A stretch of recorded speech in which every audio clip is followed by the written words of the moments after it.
सभी का बहुत बहुत स्वागत है और मैं हूं आपके साथ अंकिता सिंह। बुलेटिन की शुरुआत करेंगे दिल्ली कार ब्लास्ट से। फरीदाबाद टेरर नेटवर्क और लाल किला धमाके की जांच कर रही एजेंसियों की पड़ताल में बड़ा खुलासा हुआ है। आतंकियों के फोन का डेटा रिकवर कर लिया गया है, जिसमें अकेले मुजम्मिल के मोबाइल फोन में करीब 200 वीडियो मिले हैं। इसमें जैश ए मोहम्मद के मुखिया मसूद अजहर असगर, अन्य जैश कमांडर और कई आईएसआईएस से जुड़े आतंकियों की जहरीली तकरीरों के ऑडियो वीडियो भी शामिल हैं। जांच में यह भी खुलासा हुआ है कि मुजम्मिल और लाल किला धमाके का कथित सुसाइडर बॉम्बर डॉक्टर उमर तुर्की में एक सीरियाई आईएसआई आतंकी कमांडर से भी मिले थे। जांच में डॉक्टर मुजम्मिल, आदिल शाहीन और इरफान के फोन का डिलीटेड डेटा सामने आया है।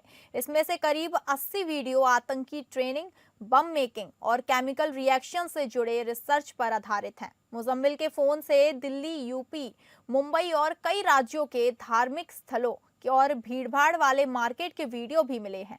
जांच में यह भी पता चला कि 3 साल पहले मुजम्मिल और डॉक्टर उमर उन नबी तुर्की गए थे। वहीं उनकी मुलाकात सीरियाई आईएसआईएस आतंकी कमांडर से हुई थी। ये मुलाकात जैश के कमांडर के इशारे पर की गई थी। वहीं दोनों ने बम बनाने की बात कही थी। फिर इसी सीरियाई कमांडर ने बम बनाने में उनकी मदद की।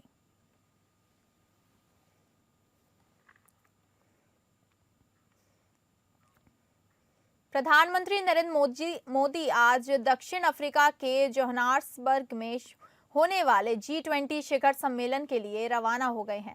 बताया जा रहा है कि वह 22 और 23 नवंबर को महत्वपूर्ण सत्रों में भाग लेंगे। इस दौरान पीएम मोदी G20 देशों के नेताओं के साथ द्विपक्षीय बैठक करेंगे। शिखर सम्मेलन के समापन के बाद उनके 24 नवंबर तक स्वदेश लौटने की उम्मीद है। आधिकारिक सूत्रों के अनुसार पीएम मोदी 22 और 23 नवंबर को G20 के सभी महत्वपूर्ण सत्रों में हिस्सा लेंगे। इस दौरान वे कई G20 देशों के राष्ट्रीय अध्यक्षों और सरकार प्रमुखों के साथ द्विपक्षीय वार्ता करेंगे। सूत्रों ने बताया कि G20 शिखर सम्मेलन के इतर PM Modi IBSA Bharat, Brazil, दक्षिण अफ्रीका त्रिविपक्षीय शिखर सम्मेलन भी होने की संभावना है। IBSA 3 लोकतांत्रिक विकासशील देशों का एक मंच है। इस बैठक में तीनों देशों के नेता ग्लोबल साउथ, आपसी सहयोग और विकास से जुड़े मुद्दों पर गहन बातचीत करेंगे। इसके बाद पीएम मोदी 24 नवंबर तक स्वदेश लौटने का कार्यक्रम है। प्रधानमंत्री के इस दौरे को भारत के वैश्विक प्रभाव की बढ़ाने की दिशा में एक महत्वपूर्ण कदम माना जा रहा है। बता दें कि G20 शिखर सम्मेलन दक्षिण अफ्रीका की मेजबानी में पहली बार अफ्रीकी महाद्वीप में हो रहा है। इस बार G20 शिखर सम्मेलन सॉलिडेरिटी, इक्वालिटी और सस्टेनेबिलिटी की थीम पर रखा गया है। भारत पिछले साल 2023 में G20 की सफल मेजबानी कर चुका है और इस बार भी वैश्विक आर्थिक सहयोग, जलवायु परिवर्तन, डिजिटल पब्लिक इंफ्रास्ट्रक्चर और ग्लोबल साउथ की आवाज को बुलंद करने में अहम भूमिका निभाने की उम्मीद है। सवाल भारत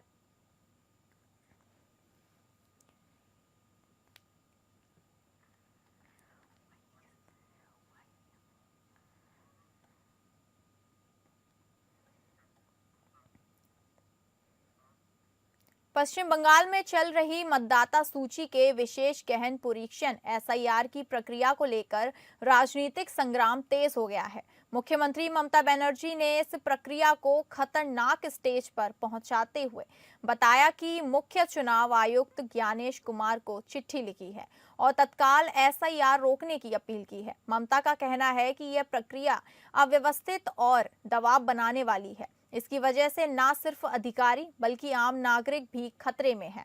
मुख्यमंत्री ममता बनर्जी ने अपने पत्र में लिखा कि एसआईआर के कारण पूरे राज्य में अव्यवस्था फैल गई है। उन्होंने कहा कि कई बीएलओ को भारी दबाव झेलना पड़ रहा है और कई मौतें भी इसी तनाव से जुड़ी हैं। ममता ने गुड़ी में एक आंगनवाड़ी कार्यकर्ताओं के सुसाइड का उदाहरण देते हुए कहा कि यह मानव लागत किसी भी लोकतांत्रिक प्रक्रिया के लिए अस्वीकार्य है। ममता ने पत्र में लिखा है कि एसआईआर प्रक्रिया अनियोजित और अव्यवस्थित है, अधिकारियों पर अत्यधिक दबाव और काम का बोझ असहनीय है। दस्तावेजों की मांग में भ्रम है और बीएलओ के लिए समय पर घर घर पहुंचना मुश्किल हो रहा है। ममता ने जलपाईगुड़ू की बीएलओ की आत्महत्या का उदाहरण देकर एसआईआर को तत्काल रोकने की मांग की, प्रक्रिया की कार्यप्रणाली और टाइमलाइन की पुनर्समीक्षा की अपील की। वहीं दूसरी तरफ बीजेपी ने इसे ममता बनर्जी की हताशा का करार दिया। पार्टी का दावा है कि एसआईआर से मतदाता सूची की सफाई हो रही है और फर्जी वोटरों की पहचान के बाद टीएमसी पूरी तरह घबरा गई है। प्रवीण भंडारी और अमित मालवीय जैसे नेताओं ने ममता पर सीधा निशाना साधते हुए कहा कि यह पत्र टीएमसी नेतृत्व के घबराहट और चिंता का साफ संकेत है।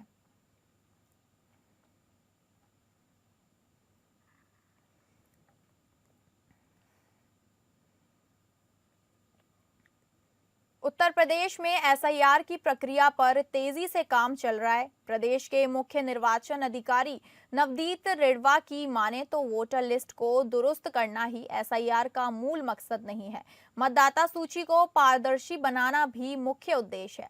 मुख्य निर्वाचन अधिकारी ने बताया कि जिनकी मृत्यु हो गई है या जो लोग दूसरी जगह शिफ्ट हो गए हैं, उनके नाम हटने चाहिए। हर किसी का सिर्फ एक ही जगह पर वोटर लिस्ट में नाम होना चाहिए।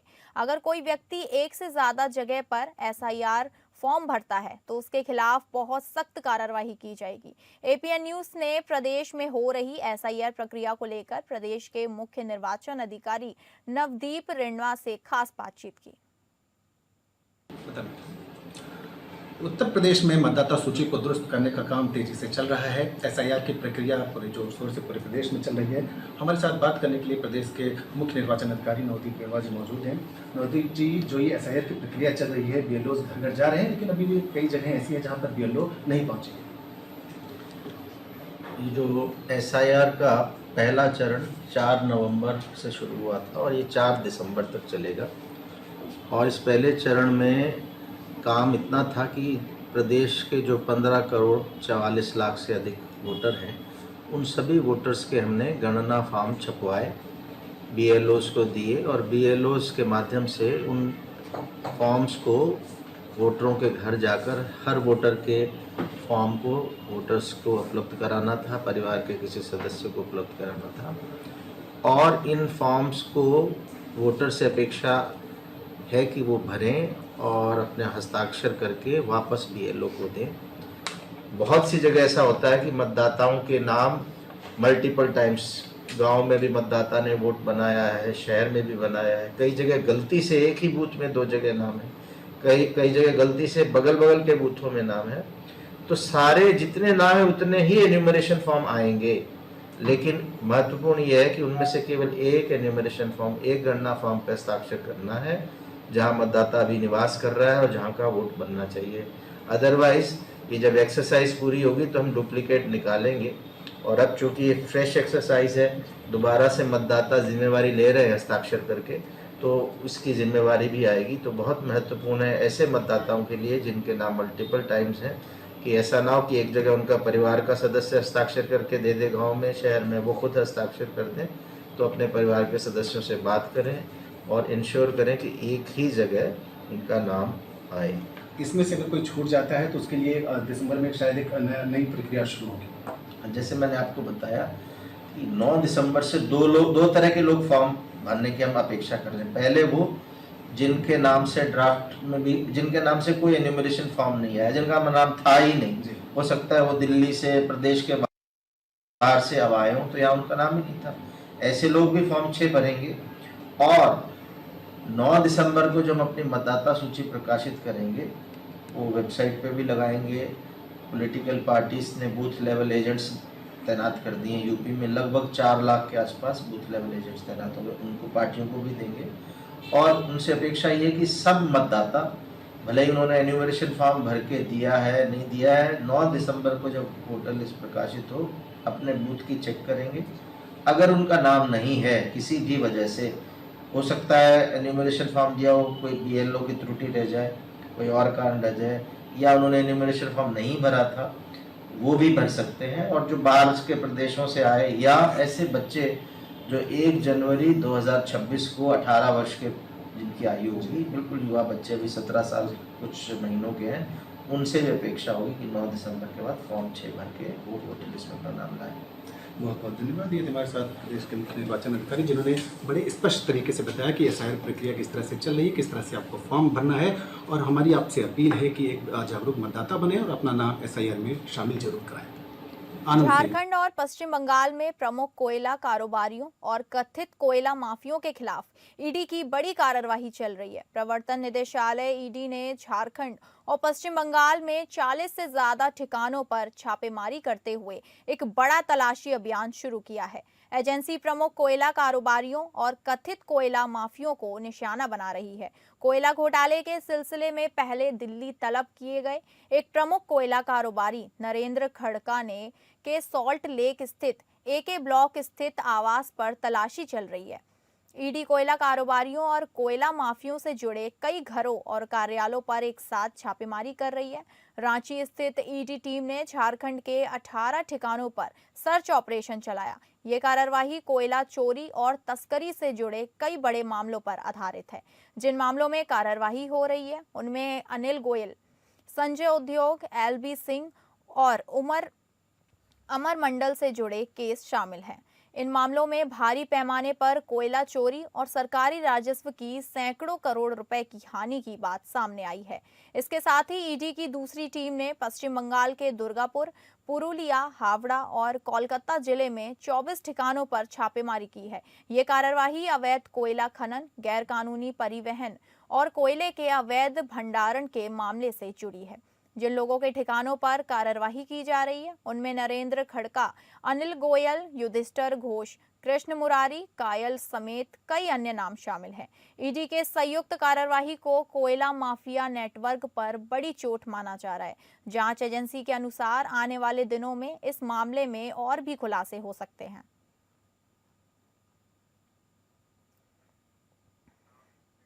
झारखंड विधानसभा का शीतकालीन सत्र 5 दिसंबर से शुरू होगा और 11 दिसंबर तक चलेगा। सूत्रों के मुताबिक शीतकालीन सत्र से पहले हेमंत सोरेन मंत्रिमंडल का विस्तार हो सकता है।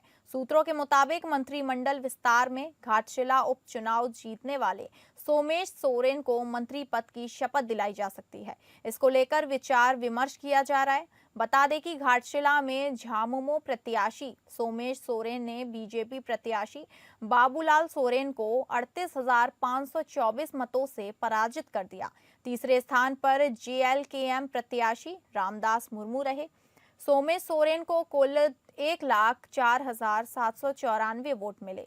ज्ञात हो कि झारखंड के शिक्षा मंत्री रामदास सोरेन के आकस्मिक निधन से यह सीट खाली हो गई थी। वैसे तो 13 प्रत्याशियों ने घाटशिला विधानसभा उपचुनाव लड़ा, लेकिन मुख्य मुकाबला फिलहाल सत्तारूढ़ झामुमो के सोमेश चंद्र सोरेन और भाजपा के बाबूलाल सोरेन के बीच था।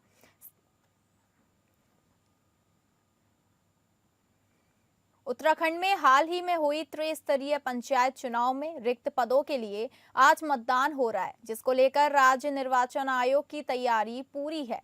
राज्य निर्वाचन आयुक्त सुशील कुमार शर्मा ने बताया कि 30,801 लोगों ने नामांकन किया था, जिसमें से 994 नामांकन रद्द किए गए हैं। कुल 29,807 नामांकन सही पाए गए हैं। 319 नामांकन वापस लिए गए हैं, जबकि 28,776 प्रत्याशी निर्विरोध निर्वाचित हुए। आज 8 बजे से शुरू हुए मतदान के लिए 712 प्रत्याशी मैदान में हैं। 348 स्थान पर चुनाव हो रहा है, जिसके लिए 254 मतदान केंद्र बनाए गए हैं।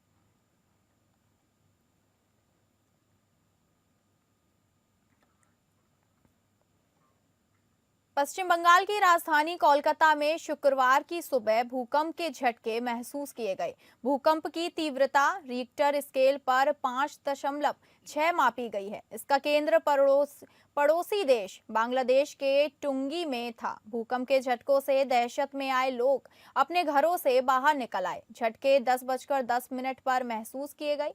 European Mediterranean centre for seismology के मुताबिक भूकंप का केंद्र बांग्लादेश के टुंगी से 27 किलोमीटर पूर्व में था। इसकी गहराई 10 किलोमीटर बताई जा रही है। यह झटके कोलकाता के साथ ही आसपास के जिलों और उत्तर बंगाल में भी महसूस हुए गए हैं।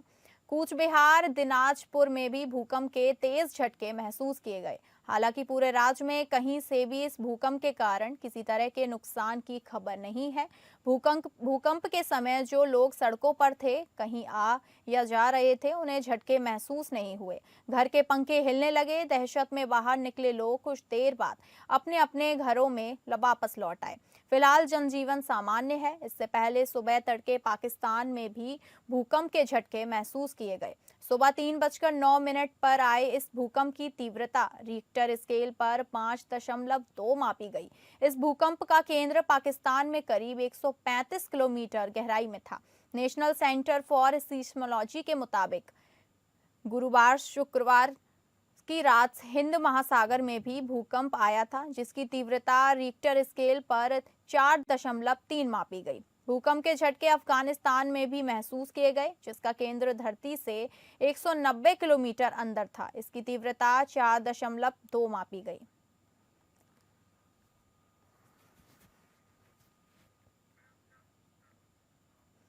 आगामी 25 नवंबर को अयोध्या में श्री राम मंदिर पर भव्य और नव्य ध्वजारोपण को लेकर प्रधानमंत्री नरेंद्र मोदी और मुख्यमंत्री योगी आदित्यनाथ सहित देश के नामी गिरामी वीआईपी की मौजूदगी को लेकर सुरक्षा व्यवस्था लगातार बढ़ाई जा रही है। वहीं अयोध्या धाम की जानकी महल ट्रस्ट द्वारा आयोजित राम बारात का आयोजन इस बार वीआईपी मूवमेंट के बाद देर शाम 8 बजे से किया जाएगा। इस बार आसपास के जनपदों से ब्रास बैंड, हाथी, घोड़े, ऊंट सहित विभिन्न प्रकार के रामलीला का मंचन भी होगा। इस बार राम बारात को भव्य रूप देने की कोशिश की जा रही है, जिसमें सुल्तानपुर, आजमगढ़, फैजाबाद सहित कई जनपदों से अलग अलग बंद राम बारात में शामिल होंगे। कार्यक्रम के अनुसार 22 नवंबर को राम रचा गणेश पूजन, 23 नवंबर को फुलवारी लीला, 25 नवंबर को राम विवाह कार्यक्रम और 26 नवंबर को कंवर कलेवा और 56 भोग कार्यक्रम रहेगा।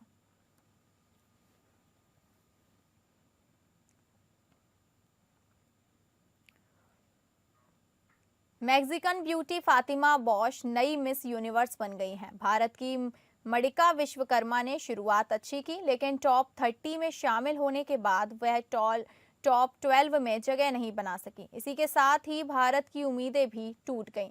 74वें मिस यूनिवर्स के अंतिम दिन दुनिया भर की ब्यूटी क्वींस अपने सैश और शानदार गाउन के साथ मंच पर उतरी। इस साल की सेरेमनी थाईलैंड में आयोजित हुई और अगले वर्ष की मेजबानी के लिए प्यूर्टो रिको का आधिकारिक ऐलान किया गया। हालांकि इस बार का पेजेंट विवादों में भी घिर गया।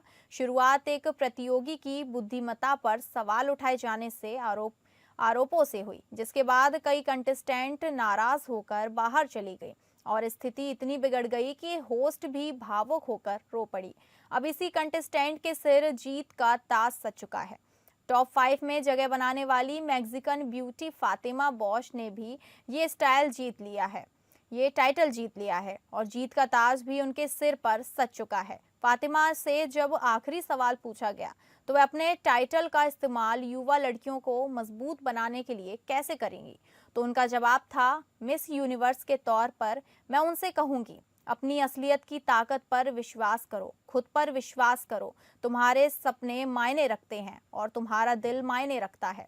कभी किसी को अपनी काबिलियत पर शक करने मत दो, क्योंकि तुम हर चीज के लायक हो। आत्मविश्वास से भरा उनका ये जवाब उन्हें जीत के पास ले गया और इसी के साथ वो बन गई मिस यूनिवर्स 2025।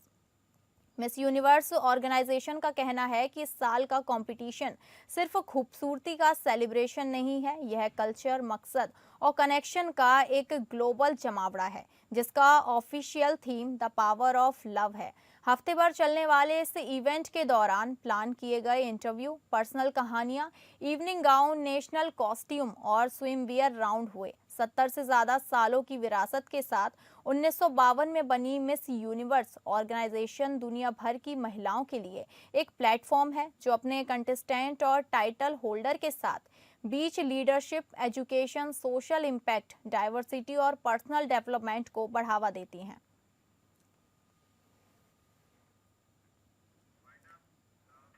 फिलहाल इस बुलेटिन में इतना ही। नमस्कार।